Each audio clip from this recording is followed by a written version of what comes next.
Um, what would you consider to be the brightest day of your career as a higher education administrator? Probably the day I got this job. And that was a strange day. Actually, it was a strange 2 days. Because the first day I didn't get the job. No kidding. Yeah, the board voted and couldn't decide. They voted a couple of times. And I got 2 votes, another candidate got 2 votes, and the other vote, the 5th vote, went to someone else. And so they voted several times with nobody getting the majority, and then they adjourned for the next day. My goodness.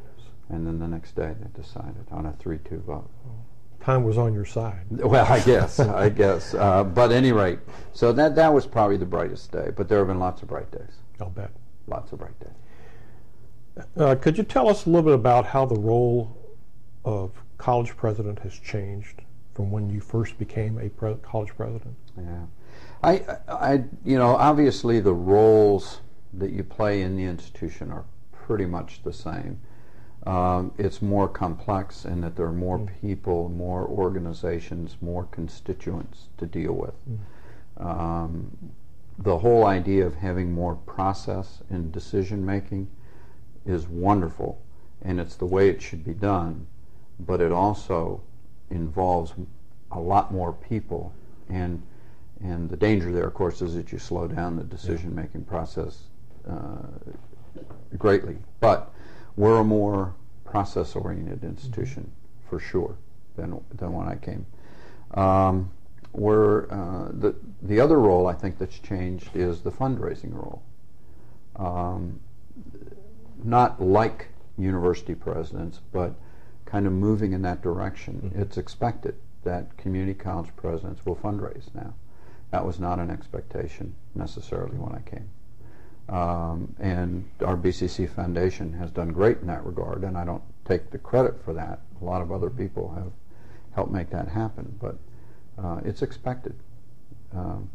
And I think the legislative part, the political part, has become more prevalent than it was in '87. Well, given that you're managing or you're seeking support from different constituencies,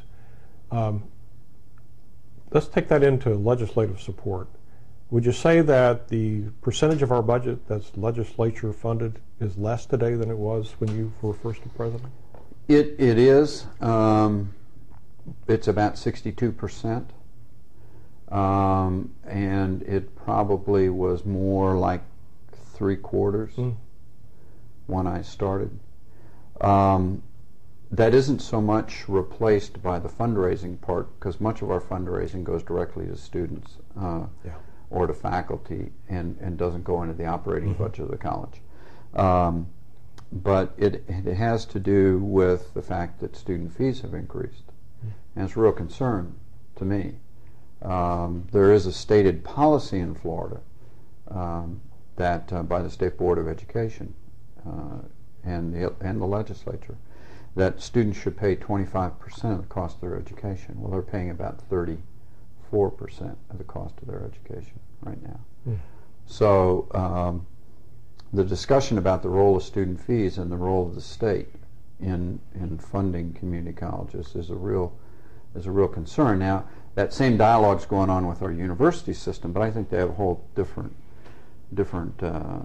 rationale. They are not the access institutions in Florida. We are. They're the selective institutions in Florida.